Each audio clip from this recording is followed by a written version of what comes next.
What's going on, everybody? It is a crossover Thursday here on the Locked On Podcast Network. I am Kevin McGuire from Locked On Nittany Lions, teaming up today with my man Jacob Rude, host of the Locked On Hoosiers podcast, because, Jacob, we've got a Penn State-Indiana game coming up this weekend. And I don't know about you, but I have never looked more forward to a Penn State-Indiana game, I think, in my lifetime. There's a little bit of a revenge factor going on in it. But first of all, hey, how's it going, Jacob? What's going on? Hey, I'm doing good. I don't know that I can share the same sentiment. I don't know that I'm necessarily looking forward to this game, but I'm doing good. It's still a fun time to have a good IU football team, so I won't take it for granted. Are they a good IU football team, though? I think that's the biggest question I've got going in. We might as well just get it out of the way. Indiana, of course, coming into Penn State this weekend. Penn State's 4-0. Indiana's 2-2. Granted, Indiana has played a couple of really tough opponents, Iowa and Cincinnati. I don't think there's any shame in losing to those teams, but give me a sense of what your read for Indiana is just coming into this weekend.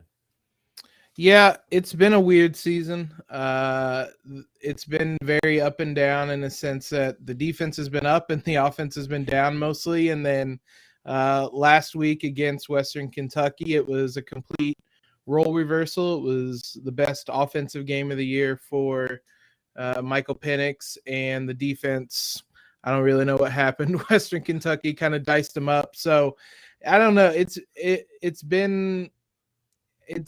I don't want to say disappointing, but to some degree it has been. It's been a brutal schedule. Love being in the Big Ten East, just getting all these brutal games. But yeah, it's been a brutal start to the season so far. That's kind of deflated things a little bit, but we'll see. We'll see how the excitement goes. I'm pretty excited in general for Big Ten play to get back underway, because now it feels like the season's kind of really starting. Yeah, it is nice. Obviously, both teams have a Big Ten game under their belts already. Penn State with a game against Wisconsin in week 1. I just mentioned Indiana versus Iowa already. But now, after going through the non-conference portion of the schedules, you get back into the Big Ten gauntlet. And, Jacob, I think as we're looking at this entire Big Ten East, pardon me for saying Big East. I don't know if I've got basketball in my mind, or old school Big East. But I do think that it's very interesting to see just where things are right now, as these teams are going back into division play, conference play for pretty much the rest of the season. Obviously, this division looks like it is pretty open right now. I wonder, do you feel like Indiana has got a chance to make some moves here going forward? Because Ohio State has looked vulnerable. Penn State's off to a good start, but not without their own imperfections. Michigan, the same thing. And Michigan State's looked pretty good too. But this division is going to be pretty competitive, I think, the rest of the way. Yeah, even Rutgers looked pretty decent this season. They took, I saw them take Michigan kind of to the wire there. I didn't expect it to look this good. I definitely thought IU was going to be up there. I didn't know if they'd compete with Ohio State, but I thought they'd be there with Penn State and compete kind of on that tier. And everything's kind of flipped around. I didn't expect Michigan State and Michigan to look this good this early on, especially after kind of how down they were last year. So it went from me thinking IU could compete near the top to, I think IU probably is technically at the bottom of the division right now at 2-2. Yeah, obviously, like I said, Indiana's taken a couple losses, so it would stand to reason with so many other teams having some good starts to the season. Indiana would be a little bit down on the pecking order. Another team to throw out there in this division is Maryland. Maryland's got a big game Friday night against the Iowa Hawkeyes. I know Andrew Wade over at Locked On Hawkeyes is going to be all over that game, eating his Built Bars and everything, because he's got a whole stash of them. But I'm very much looking forward to that in particular for me, because Penn State's going to play at Iowa next week. So it's kind of doing a little early scouting, but obviously I don't think Penn State is nearly in a position where they can look past Indiana. Probably more so just because of what happened last season. We all know how that game played out. A revenge factor situation, Penn State playing at home. This is a game, it's very rare. I said this the other day. It's very rare that Penn State fans or Penn State players are probably mentally circling an Indiana game on the schedule. No disrespect to the Hoosiers, but history has shown that Penn State has had the lopsided edge in this series. Then last year happens, and there's still some bitterness, I think, from the Penn State side of things, feeling like they got robbed a little bit. I'm not going to rehash that with you, Jacob, because I don't want to get into it. I'd love to. All right, well, look, this is our first time doing a crossover, so let me hear, was Michael Penix in? Oh yeah, easily. Of course, of course. They ruled him in, didn't they? You know what? I think the official ruling was the play stands, which means It that there was was. no definitive. I watched it today. It was the play stands. It doesn't matter. We won. We don't have to get back at it. Look, there's It was very much a play. I will say that if they had said he wasn't in, it would have stood as well. But I mean, luck was on our side that night. I'm sure you guys hate it, but we love it. You know what? I have turned the page because Penn State lost the next 4 games. So I just kind of moved on and just was focusing on 2021 pretty quickly. But I will agree with you. I do think that that's one of those plays where, and I've said this even last year, I felt like if the call had gone Penn State's way after a video replay, I don't think there was a definitive video replay one way or the other. Obviously, Indiana fans will say one thing, Penn State fans will say the other thing. But I think if we're being honest, whichever way that was called, when it went to video replay, there was nothing that was going to overturn it. So, hey, kudos to Indiana. Had a really good season last year and deserved it. And I've said before, I think Indiana deserved a much better bowl game than they ended up getting. But I'm not going to rehash the bowl season either because Penn State wasn't even in it. But you know what? This is a new year, and things certainly trending a lot better for Penn State at the start of the season. Indiana has certainly had their struggles. So I think going into this weekend's game, there's a little bit of a statement game opportunity, right, for both teams because Penn State is looking to avenge last year's loss against a team that got their season started off on completely the wrong foot. And then there's Indiana, who's, I think, coming into this Beaver Stadium this weekend, which is supposed to be striped out and, primetime atmosphere. It's a pretty electric atmosphere. I'm very curious to see what the atmosphere is going to be like for Indiana compared to a couple of weeks ago against Auburn and what they typically get against Michigan or Ohio State. But I do think that under the lights, I think the fans will be ready for this one. But I'm kind of curious. I don't even know where I was going with this now. I kind of lost my train of thought. But kind of a statement game opportunity, right? So I'm kind of curious. Does Indiana view this game as the potential turning point for their season after having already lost 2 games? Yeah, at some point, you would hope that there would be a turning point. It felt, ironically, even with how close the game was, it felt in some ways last week was a turning point, at least for the team offensively, because they struggled mightily through really the first 3 games. The offense didn't have to do a lot in that Idaho blowout. Special teams and defense kind of carried them. So it was a turning point for them offensively. It was always, this game was the way the season started with Iowa a break, Cincinnati a break, Penn State a break. This was always kind of the final one of those really tough games to start the season, and the hope was that the Hoosiers would be able to take one of them. They're down to only one left, so this one has certainly been kind of eyeballed a bit. It seemed like it was going to set up a trap game for Western Kentucky last week. They survived that, so hopefully this is definitely a statement type of game. Hopefully they will be able to bring it on Saturday, because based on their performances against, or the last 2 times they played a ranked team, they struggled through good chunks of that game, and they can't afford to do that Saturday. No, I'm one of the reasons I'm looking forward to this game is I do think it's going to be a competitive game, and I think it's a game where fans of both teams might be sweating a little bit at the end of the game, right? It could be a little tense, and when you start to sweat, you kind of feel embarrassed about your self-presence, right? So what could you possibly do to slow down some of that sweating habit that you have? Boy, do I have the product for you. It is SweatBlock antiperspirant wipes, as Kevin is showing on screen right now. They are doctor created, doctor recommended. For the Locked On Nittany Lions listeners, I was in LA. It's really hot there. I used them. I can recommend them. They have a dry shirt guarantee where if it doesn't keep you guys dry, you can get your money back.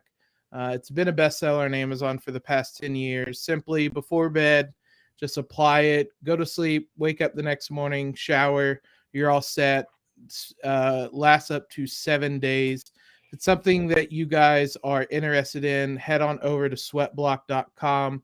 Use promo code Locked On for 20% off. That is sweatblock.com, 20% off with promo code Locked On.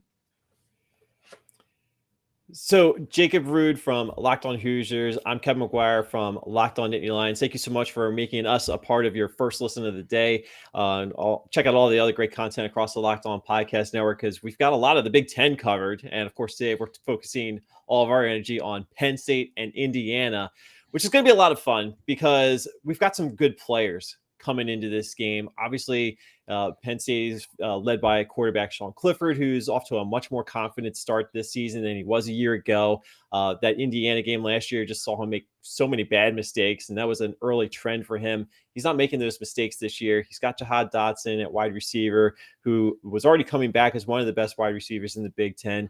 And then the emergence of Parker Washington as a nice little speedy secondary receiver actually led Penn State in receiving last week against Villanova, granted, but still we're seeing some good development at the wide receiver position. Jacob, what's the story on the other side of the field here? Because Indiana, their offense, obviously, it seems like it's been a little bit of a roller coaster of emotion. So what can you guys tell, or what can you tell my listeners at Locked On Nittany Lions a little bit about what to expect out of the Hoosiers this weekend?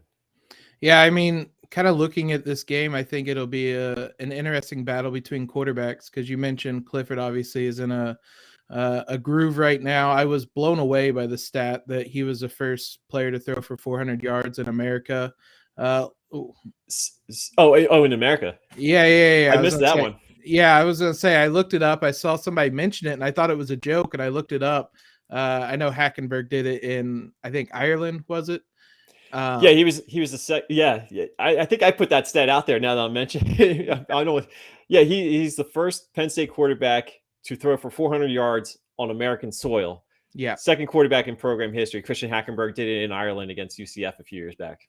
Yeah, that blew my mind reading that stat. So he's obviously in a groove right now. Penix, on the other hand, has really struggled. I think a lot of the reasons the team has struggled this year overall, especially offensively, was because we probably didn't account enough for how long it was going to take him to come back from injury.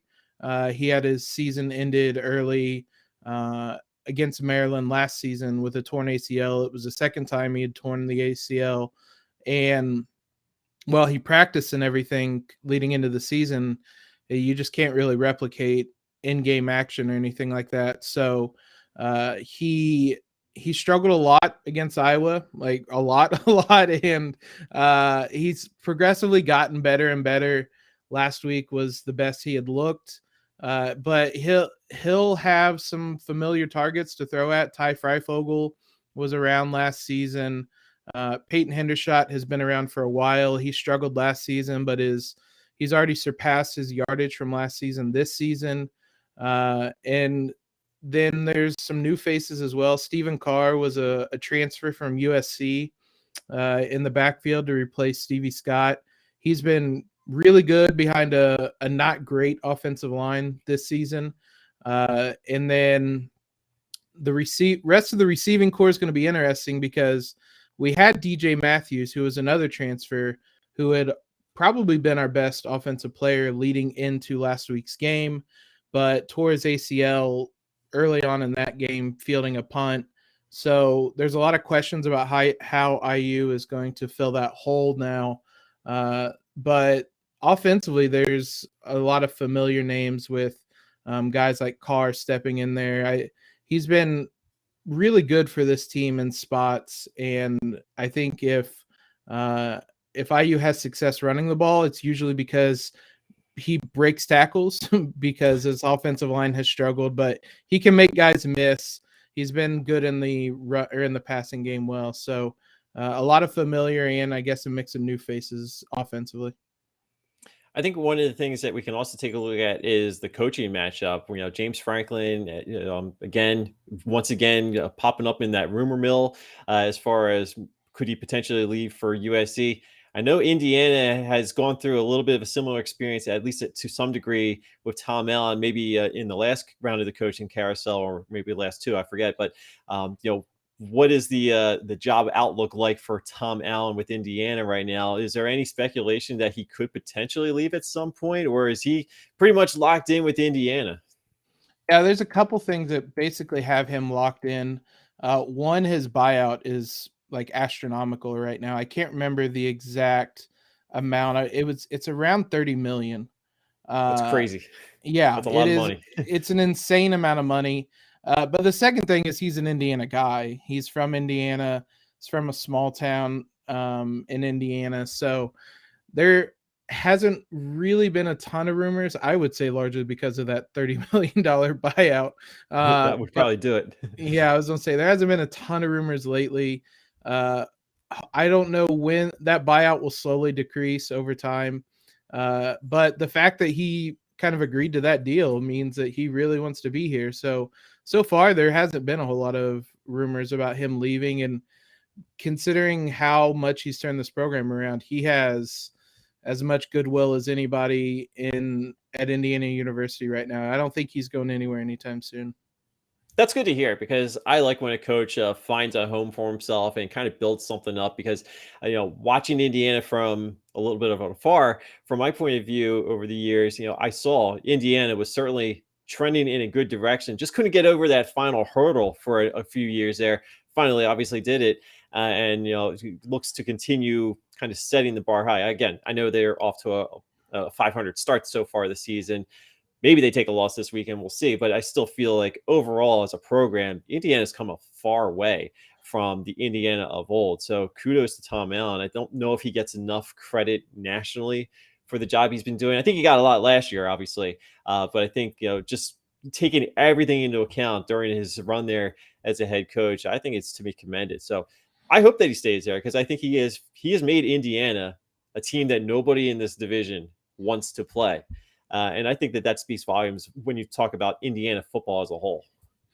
Yeah, and it's kind of telling of how much he's turned the program around that there really hasn't been any talks about whether we make a bowl game or not, which for so long was simply how we determined if it was a successful season. Now it's a matter of, is 7-5 actually successful considering the expectations? So I just kind of made that small leap from bowl games being successful to bowl games kind of being the standard.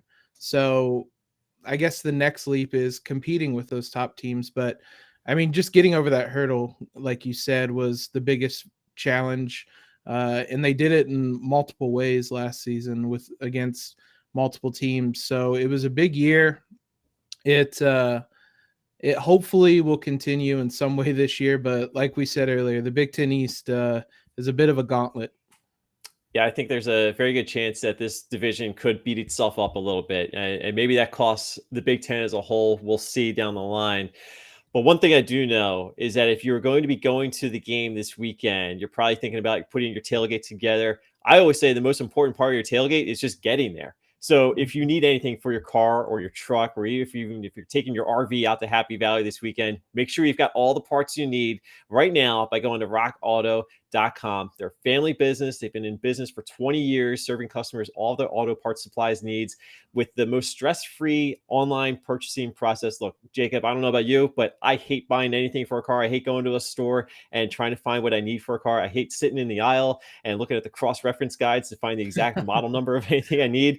I don't have to do that with Rock Auto because I just go to rockauto.com, enter the make and model of my car, and it brings up their entire catalog of everything they have available for me. And they're also going to give you some of the best prices they can. It doesn't matter if you're a car expert or car novice like me. They will treat you like family, and that's what a family business does. So go to rockauto.com today. See all the parts for your car or your truck or, again, your RV, whatever you're driving out to Happy Valley this weekend or whatever college football game you may be attending, and see all the parts that are available for you. Amazing selection, reliably low prices, all the parts you're ever going to need at rockauto.com. Jacob, we already mentioned that Penn State is a little bit of a favorite this weekend. According to our friends over at BetOnline.ag, I'm seeing that Penn State is minus 12.5 this weekend against the Hoosiers. We're going to share some of our official picks, I think, later on in this episode. But when you see that line on BetOnline.ag, what are your thoughts? Don't tell anyone on Locked On Hoosiers this, but I would be leaning towards betting on Penn State, I think. Very interesting little tease for what we're going to be talking about in a second. But first, of course, everybody, if you want to get involved with some bets this weekend, best place to do that is with betonline.ag. They've got all the odds, they've got all the props, you've got over-unders. I'm looking at the over-under for Penn State in Indiana right now. It's actually set at 53.5. I don't know about you, Jacob, but I'm kind of liking that under right now.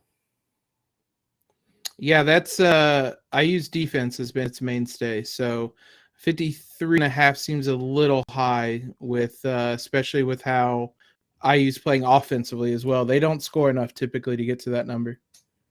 No, that's a lot of points to ask for. So again, we'll share some of our picks a little bit later, but it sounds like we're both taking the under, and we may be leaning with Penn State covering the spread. But if you want to place your bets right now, go to betonline.ag, sign up for an account. It's totally free to do so. Then when you put your initial deposit in there, make sure you use the promo code NFL100, and they're going to give you a 100% welcome bonus on top of that first deposit. Jacob, I don't know about you, but I like free money. And if somebody's going to put free money in my account to make some bets this weekend, I'm all for it. So go to betonline.ag, sign up for the account, use the promo code NFL100. They're going to give you a 100% welcome bonus. And that is why BetOnline are your online sportsbook experts. All right, Jacob, let's wipe the slate clean. All right. Penn State, Indiana. I just mentioned the point spread, just mentioned the over-under. We've already kind of tipped our hand here on where we're going with this weekend.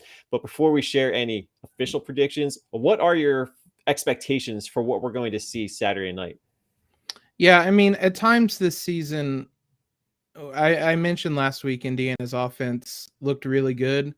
They haven't really been able to put together a game where their offense and their defense both look really good. So my hope is that they're able to finally put that together. They're absolutely going to need to do that if they're going to hang with Penn State this weekend.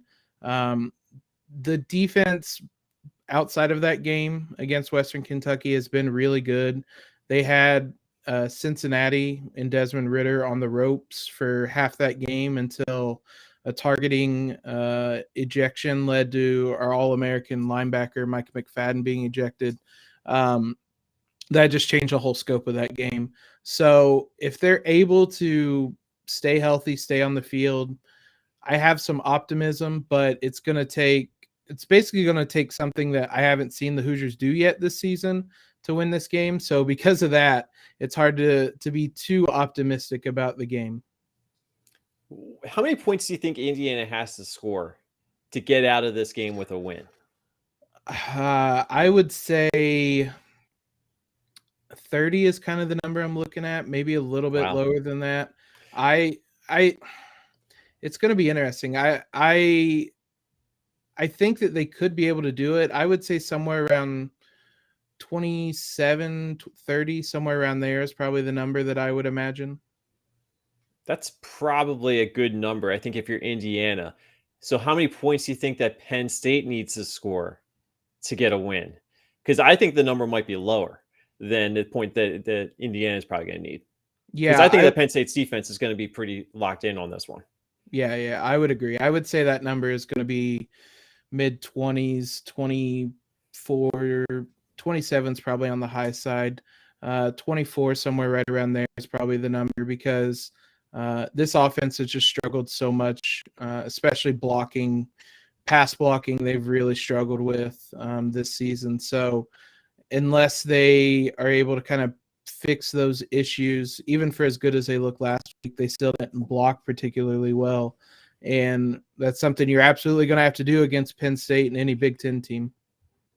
Yeah, I think the biggest weaknesses for Penn State are running the football right now and stopping the run. Everything else seems to be good enough to win most of the games, or at least be competitive in just about every game that they're going to play this season.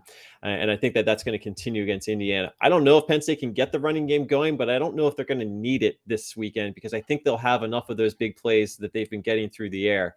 And I've said all along, Sean Clifford's going to take some chances down the field with Jahan Dotson, Parker Washington. They may not connect on all of them, but they don't necessarily have to. So I'm kind of with you. I think that if Indiana is going to win this game, they need to get into a higher scoring game. They need to hit that over as far as that game total is concerned. I don't think they can win this game if it goes under. I happen to think this game is going under. I've said before, I'll say it one more time. my official score prediction for this game, I don't know if you want to share one either, but my official score prediction for this game is Penn State 31, Indiana 17. So I've got Penn State covering, but I will say this. I think it's much more competitive than that would indicate. I think this is a game where, Penn State kind of holds Indiana just slightly at arm's length, and then maybe gets a late score or something to kind of pad that lead a little bit and get that cover. But I think this is going to be a very competitive game from start to finish. We didn't share our predictions beforehand, but I literally wrote 31-17 down on a piece of paper. Same wavelength, my friend. Same way. We have never done a crossover before. This is our first time actually working together, and we are on the same wavelength. That is incredible. One of the matchups I'm most interested in watching, though, you mentioned Dotson against Tywan Mullen for IU. He's one of the other All-Americans we have out wide on quarterback. He hasn't had kind of a top receiver to go up against yet this season. There's certainly quite a few of them in the Big Ten, especially at Ohio State, but this will be kind of his first big test in that regard this season. He's been one of IU's best players overall, and on the defensive end, he was the highest graded player by Pro Football Focus in last week's win. So I'm really interested to see. There is hardly going to be a better matchup for him, or a tougher matchup, I should say, for him than Dotson this weekend. It's going to be very fun. It's going to be very entertaining. Big game in the Big Ten East as we get the month of October started. It's my personal favorite month for college football because we get into conference play and the games start to mean a little bit more. We get a little bit closer to what could potentially happen in the postseason. So lots of fun things are going to happen, especially in this Big Ten East. And I know you're going to be covering all things Indiana the rest of the way on Locked On Hoosiers. I'll be over on Locked On Nittany Lions doing our thing. Of course, there's always Locked On Big Ten if you want to get all your Big Ten coverage. We both get a chance to go on there every now and then. So, Jacob, this was a blast. I really look forward to working together with you on this crossover. I'm glad we finally got a chance to do so. I guess you want to remind everybody how they can get in touch with you, anything you got going on or anything else we should mention before we close this up? Yeah, I mean, you hit all the bullets. It's just at Jacob Root on Twitter, Locked On Hoosiers, wherever you guys want to listen to it at. I would say best of luck, but maybe worst of luck on Saturday, best of luck the rest of the season. That's fair enough, Jacob. I understand it. That's perfectly fine. Good sportsmanship and everything. For Jacob, I thank you guys for making Locked On Hoosiers or Locked On Nittany Lions your first listen of the day. If you want your second listen of the day, hop on over to Locked On Bets podcast. Your boy Q and handicapping expert Lee Sterling, as I hit my microphone, they're giving you all their daily picks and blowout specials. They've got the wrong team favorite pick, which is my personal favorite. I'm very curious to see if they're going to mention Penn State, Indiana this weekend. I think primetime game, it could float on the radar. We'll have to check it out and see what they have to say. Of course, you can get that on the Odyssey app, wherever you get your podcasts. It's brought to you by our friends over at BetOnline.ag. Again, you can get Locked On Hoosiers, Locked On Nittany Lions on Audible. Yeah, you can actually. I meant to say Odyssey, but you can't get it on Audible. It's on every podcasting platform out there. We've got you covered. I know we're also on YouTube too, so go check us out over there. And Jacob, we'll talk to you again hopefully soon. We'll see when the paths may cross again, but it was a pleasure getting a chance to talk to you. Again, best of luck this weekend. I think you're going to need it. Yeah, I think we will too. Thanks, man. All right, take it easy, guys. Thank you guys for listening. We'll all talk to you later. Bye.